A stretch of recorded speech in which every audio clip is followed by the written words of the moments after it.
Hi Leute, willkommen zu Dragen mit Baut. Ich bin der Dirk und auf meinem Kanal dreht sich alles um Labwaffenbau und ab und zu schon mal andere Sachen, eher Lab- und Bastelhütchen oder vielleicht demnächst Lab- und Bastelhütchen. Heute werde ich mal wieder was relativ Simples bauen. Heute bauen wir mal ein Schwert, und zwar ein Fallschirm. Weiß nicht, ob der ein oder andere kennt. Ich habe der letzte Zeit mal wieder ein bisschen Bannerlords gespielt. Ich weiß nicht, Mount and Blade, ob einem das was sagt. Ab und zu habe ich ja schon mal Bock drauf. Und da habe ich jetzt, ich finde diese mit diesen Klingen, die finde ich so richtig geil. Eigentlich. Deshalb habe ich mir überlegt, dass es mal wieder was an einer normalen Waffe gibt, werde ich halt diesmal so einen Fallschirm bauen. Wie gesagt, gibt es ja auch in verschiedenen Ausführungen, aber mit dieser komischen, brutalen Spitze vorne, die finde ich richtig geil. Die sehen gut aus. Und das ist mal was man nicht so oft sieht. Diese ganzen Standard-Ritterschwerter und Wikinger-Schwerter, die kann ich bald alle nicht mehr sehen. Löfe jeder zweite mit rum. Deshalb habe ich mir mal überlegt, wir nehmen mal wieder ein bisschen was Außergewöhnliches, was nicht allzu schwer zum Umsetzen ist.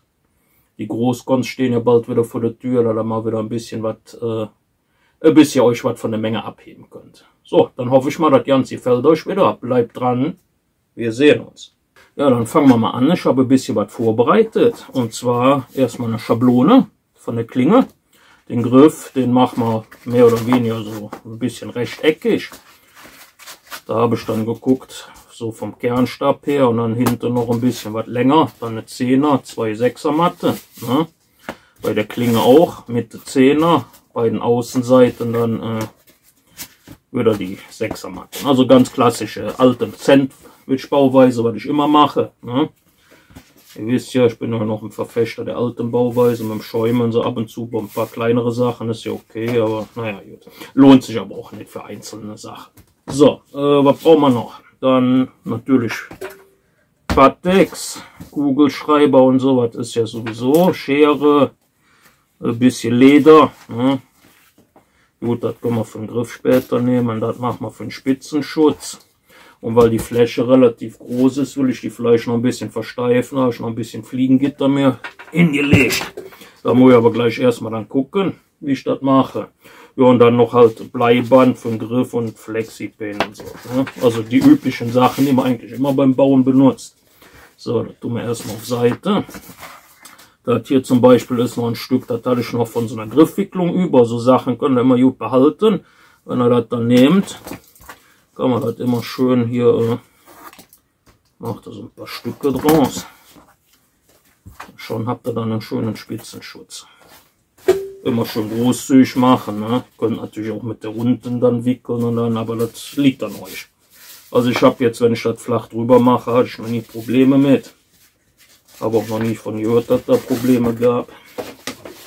Das ist dann diese also um den Kernstab drumherum, also dieses einmal hier so, das mache ich eigentlich nur, wenn ich irgendwas mit einem runden Stiel oder sowas mache. Bei so flachen Klingen mache ich das immer flach drauf.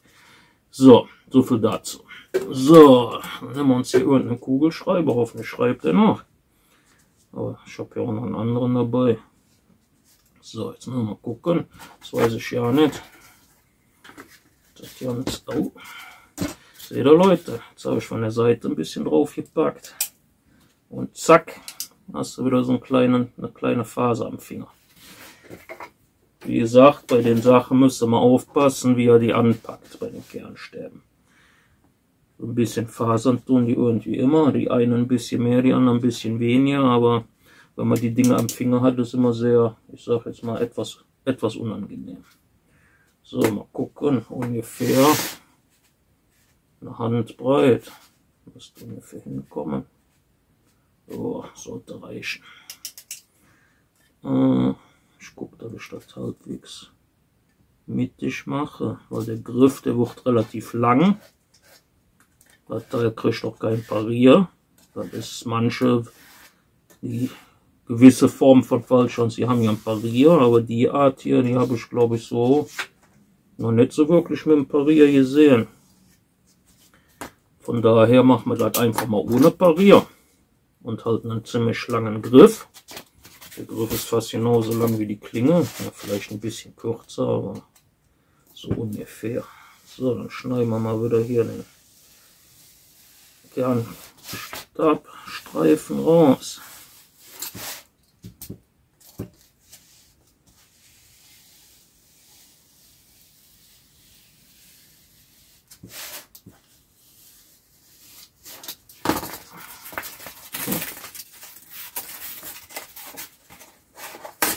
Wie gesagt, denkt dran, den immer behalten, den kann man immer mal wieder für was gebrauchen. Ne? Der ist immer praktisch, der Streifen.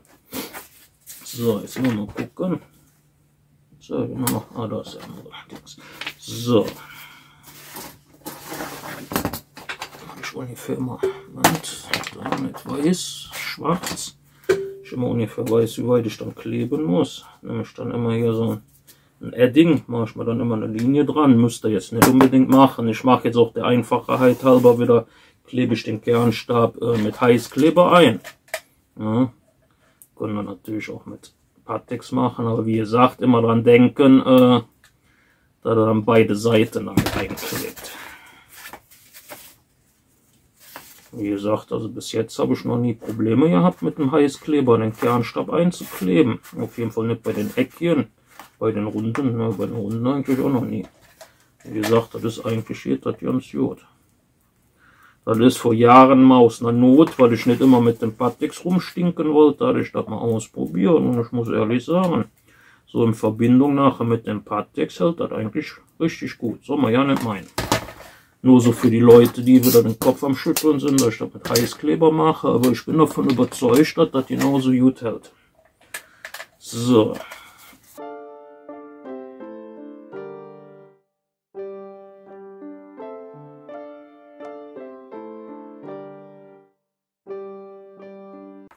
Noch ein bisschen, aber wenn er das so ein bisschen warm macht mit dem Ding, kann er noch ein bisschen schieben. Ab und zu passiert mir das auch schon mal, dass ich das so ein bisschen wellig mache. Das ist jetzt nicht gewollt, aber passiert bei mir ab und zu auch mal. Also nur für den Fall. Ne? So, machen wir jetzt hier die Spitze. Gucken, vielleicht ein bisschen abschneiden hier oben. Nochmal eine Schere.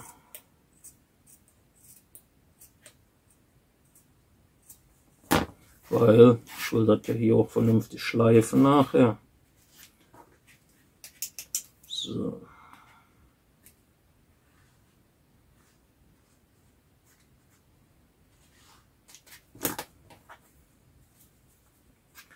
Das ist die Seite. Hier die auch noch.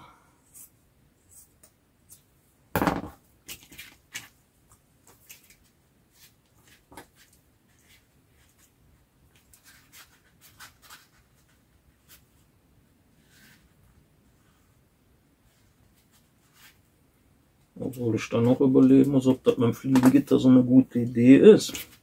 Weil dann kann ich nämlich hier ja nicht mehr so viel schleifen nachher. Ja, da muss ich mal gucken, wie ich das mache. So, das ist jetzt erstmal für hier. Da müssen wir mal gucken, ja, das 10er Mattenstück braucht man dann noch. Hoffentlich ist es lang genug, was ich da gemessen habe. Ja, geht. So. Die ist halt aber ein bisschen schief geworden. Nehmen wir lieber die Seite. So. Hinten den Knauf, den mache ich dann nachher noch ein bisschen dicker, denke ich mal. So ein bisschen, obwohl das geht. Aber dann machen wir noch ein bisschen was drum. Vielleicht irgendwie, ja, mal gucken. Lässt ich mir noch was einfallen lassen. So, mal Cuttermesser. So, auf Seite. I feel nauseous, believe me. Never had a lot of shit come easy. Had to work hard, struggle just to be me. Had to rise up just. Und wie gesagt, passt auf beim Kleben. Wenn ihr das hier schon so ausgeschnitten habt, fangt immer hinten an. Weil, wenn ihr das mit dem Heißkleber macht, dehnt sich das immer so ein bisschen, je nachdem wie ihr das dann drauf drückt. Das kann ich euch vielleicht gleich zeigen. Das ist dann nur so als kleiner Tipp. Ja.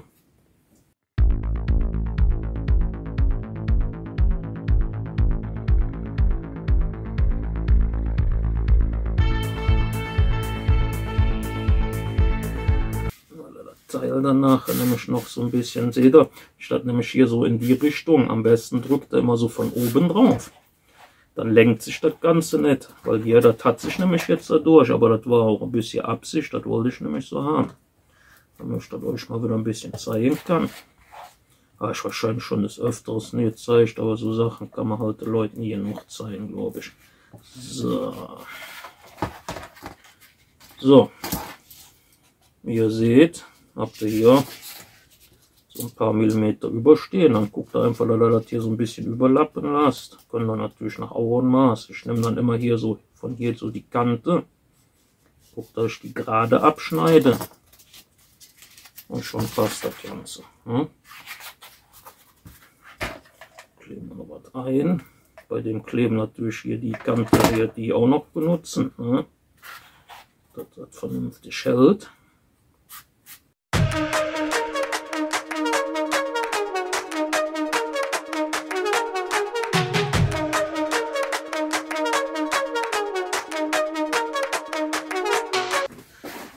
Wie ich immer schon sage, die kann man immer noch gebrauchen, wenn die schon mal trocken sind, beziehungsweise mit dem Pattex ausgehaftet. Immer so ein bisschen was wegschneiden. Ach, das ist sogar noch so halbwegs. Achso, hier noch ein bisschen flexibel hier. Was ist das denn? So, guck mal erstmal. Bei den Sachen mache ich dann wieder nur auf einer Seite den Pattex drauf, dafür dann aber dicker. Müsst immer dran denken, Leute, dass das hier, das Raue sich dann noch so ein bisschen voll saugt. Ne? Aber wie ihr seht, das hält richtig gut. Wie gesagt, ihr müsst nur halt ein bisschen mehr. Ich lasse das auch extra dann nicht erstmal antrocknen. Normalerweise, wenn ihr Pattex benutzt, ja erstmal antrocknen lassen, aber bei dem Leder mache ich das nicht. Damit sich das schön hier in dieses Gefrussel rein auf der rauen Seite. Das hält dann eigentlich ganz gut. So.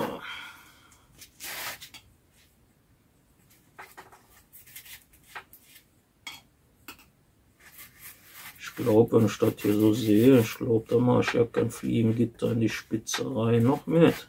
Ich glaube, das brauche ich nicht.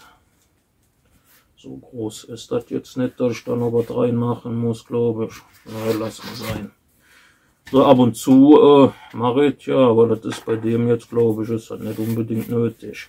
Man kann natürlich auch die komplette Spitze hier so ein Stück, wenn man nicht sicher ist, komplett mit Leder machen. Oder halt Fliegengitter, obwohl ihr beim Fliegengitter mal das Problem habt, dass die Schlagkante dann etwas nicht so toll wird. So. Könnte ein bisschen hart dann werden durch das Kunststofffliegengitter. Zum Stabilisieren super, aber für manche Sachen, so wie so eine Schlagklinge oder ne, Schneide, ist das nicht so toll. So, das Ganze, das lassen wir jetzt erstmal ein bisschen trocknen. Dann nehmen wir uns jetzt mal den guten alten Pattex. Da brauchen wir noch ein Dings von erstmal. So, auf Seite. Das Ganze legen wir hier mal wieder drauf. Dann einmal umdrehen, damit das nachher auch die richtige Seite ist, wo ihr den Kleber drauf macht. Ne? Immer dran denken. Das ist wichtig. Jetzt habt ihr nachher nämlich zwei verschiedene Seiten eingeklebt und dann, oder beziehungsweise zweimal das Richtige, oder ne, Richtige, das Falsche natürlich. Und dann können wir das nämlich nachher nicht, wenn es angetrocknet ist, benutzen. Ne? Deshalb immer erstmal richtig drauflegen und dann einfach einmal drehen. Und dann habt ihr immer die richtige Seite. Nur nicht vergessen. So übermäßig dick müsst ihr das auch nicht drauf machen. Ne? Also decken schon, aber nicht, dass das so total dick drauf ist. Ich kenne jemanden, der hat für so ein Schwert eine ganze Dose Pattex gebraucht und war nachher ganz verwundert, dass ich so wenig Pattex genommen habe. Also gibt es auch alles. Ne? Manche meinen ja, mehr hilft mehr. Bei manchen Sachen stimmt es ja auch, aber beim Pattex muss es jetzt nicht übertrieben viel sein. Ne? Also eine ganze Dose für ein Schwert, das war schon ziemlich heftig.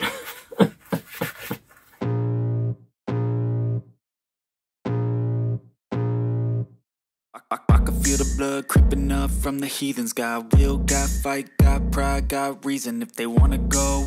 Eins, wo ihr ein bisschen dicker drauf machen könnt, ist dann hier bei dem Leder. Das kann nicht schaden, wenn er das ein bisschen dicker drauf macht. So, das ist noch der Griff, den machen wir auch noch mit Batex. Und dann müssen wir das Ganze erstmal ein bisschen antrocknen lassen. Je nachdem, zwischen 5 und 10 Minuten so rum. Müsst ihr mal gucken, das hängt dann auch immer von ab, wie dick er da drauf gemacht hat. Wenn er sehr dick drauf macht, dauert es natürlich länger zum Antrocknen. Das Ganze habe ich jetzt was antrocknen lassen. Wenn er dann hier drauf geht und das nicht mehr so an den Fingern klebt, ne, dann ist das gut. Dann können wir das benutzen. So, jetzt weiß ich nicht, ob ich fange besser hier mal an der Spitze an.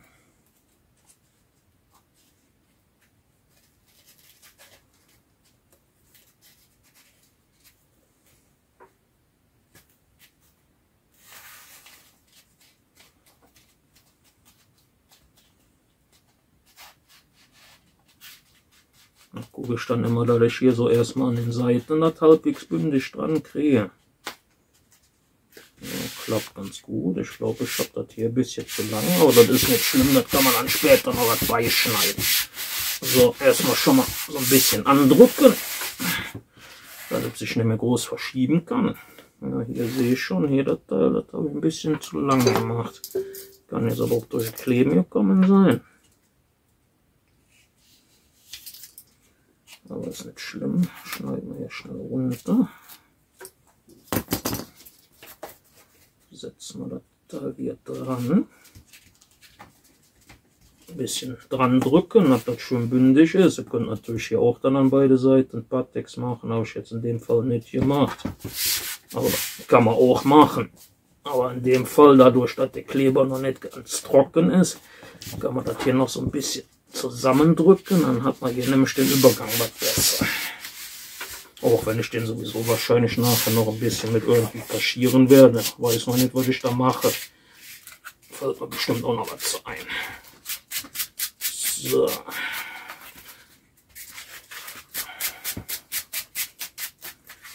Ja, dasselbe mache ich jetzt auf der anderen Seite auch noch und dann sehen wir uns wieder, wenn ich die zwei Seiten dann drauf habe und dann anfange, das Ganze in Form zu bringen. Und dann geht es mal weiter. Ich habe das Ganze jetzt einen Tag mal gut durchtrocknen lassen im Batex. Dann gehen wir jetzt mal hin und werden das alles noch so ein bisschen beischneiden.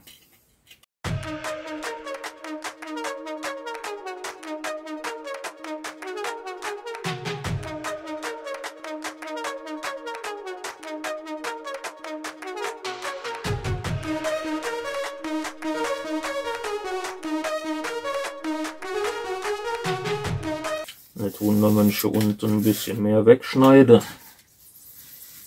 Ich habe das extra vom Schaumstoff etwas dicker gelassen,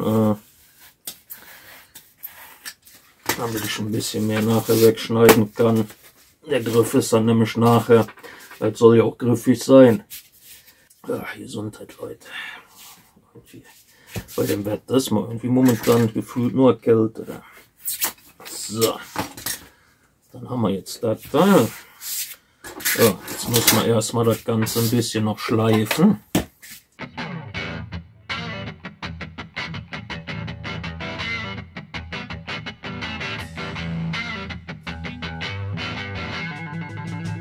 So, das haben wir auch schon mal. Even when you feel low, you can still go. Even when you feel slow, you can still go. Even when there's no hope, you can still go. I never answer to no, man, I still go. Go, go, go, go, go, go, go, go, go, go, go, go, yeah, go, go, go. So, das sieht doch schon mal ja nicht so schlecht aus. Ich glaube, den Lötkolben, den schmeißen wir auch mal an. Ich habe dann noch so ein, zwei Ideen. Ne, das machen wir erst später. Wir müssen ja noch die Klingen und alles schleifen. Ich glaube, das ist noch ein bisschen zu früh. Machen wir dann gleich. So, machen wir auch wieder hier unten. Dann machen wir hier das. schon mal. Oh ja, Gott sei Dank gereicht. Ich hatte jetzt schon fast kurz Panik gekriegt, dass das von der Länge nicht mehr hinhaut. Das wäre noch gewesen, wieder Leute.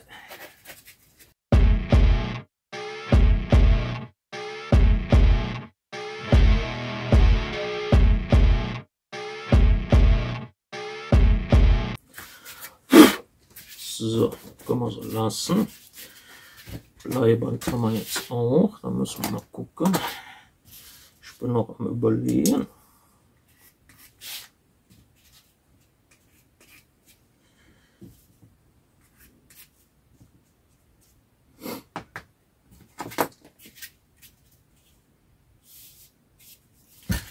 Ich glaube wahrscheinlich eher hier so in die Richtung.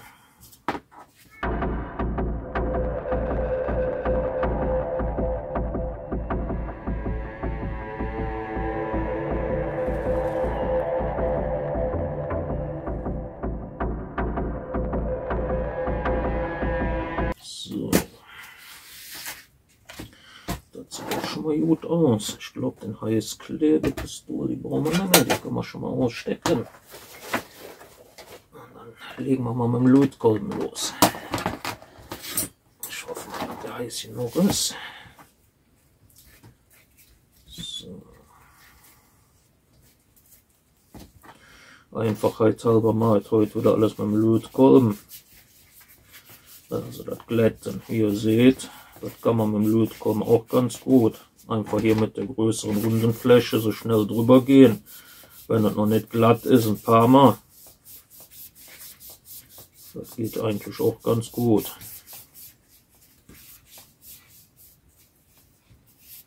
Im Zweifelsfall halt noch ein paar Minütchen warten, dass er richtig heiß ist und dann halt schnell drüber gehen. Wie ihr seht, das klappt eigentlich ganz gut. Ansonsten halt den Heißluftföhn nehmen. Aber so ein Lötkolben ist in der Regel deutlich günstiger wie ein Heißluftföhn. Und wenn er nicht allzu oft braucht, ist halt der Lötkolben die günstigere Variante.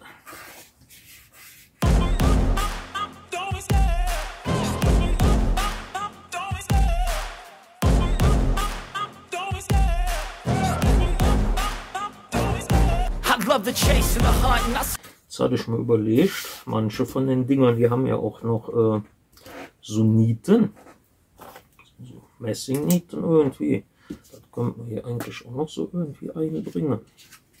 Das habe ich mir mal so überlegt. Machen wir hier, da, hier das Stück machen wir dann mit Leder. Aber dass man die Nieten so ein bisschen sieht, das machen wir dann ganz einfach wieder hier so mit dem Lötkolben. Und dann, dass das so ein bisschen Holzoptik mit Nieten ist und dann für den Griff, damit es angenehmer zu handeln ist, machen wir dann hier in der Mitte, machen wir dann wieder Leder dran.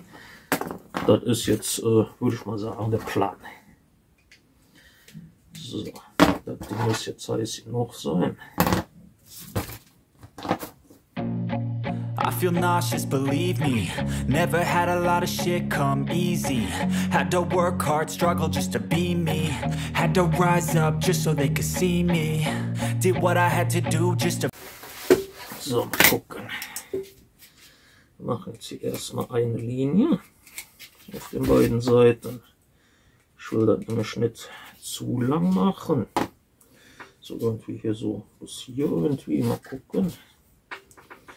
Machen wir uns hier einfach mal so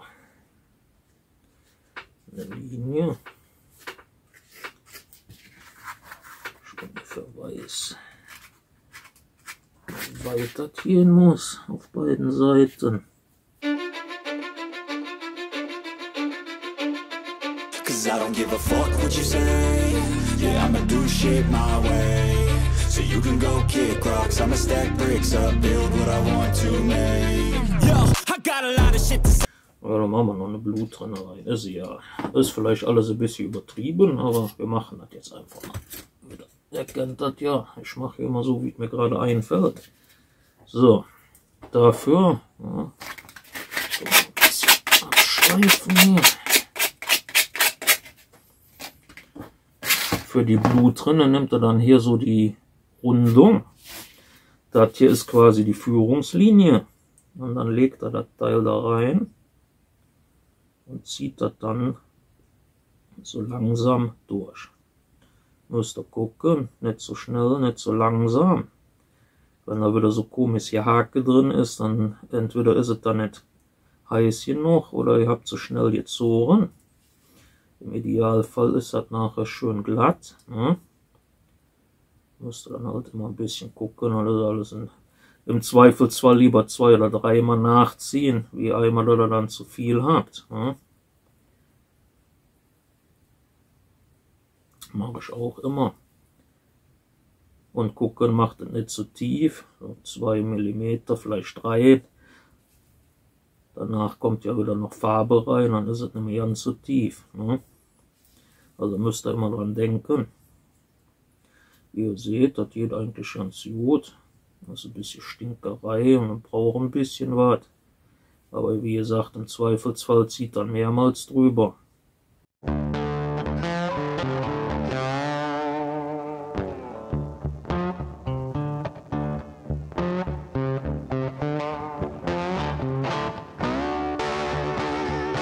Ja, Leute. Ja. So sieht das Ganze jetzt aus. Ich hoffe, das kann man so gut sehen. Ja. Da würde ich sagen, da machen wir wieder einen Zweiteiler draus. Ich muss noch ein bisschen was erledigen.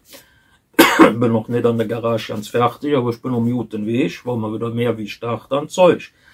Aber war jetzt erwarten. Aber wie gesagt, na, das ist jetzt der Rohling. Das ist soweit fertig. Jetzt muss ich noch gucken, wie ich das dann nachher hier, das Teil kriegt Holzoptik, das Metall. Vielleicht mal ja noch ein paar Schatten oder so was rein, da bin ich mir noch nicht so sicher. Aber ich denke mal, das wird ein gutes Teil. Hm? Dann hoffe ich mal, das ganze Projekt gefällt euch wieder. Dann sehen wir uns nächstes Wochenende beim nächsten Teil. Ja, hoffentlich demnächst Lab- und Bastelhütchen oder die schon sind. Ich wünsche euch noch ein schönes Wochenende. Wir sehen uns.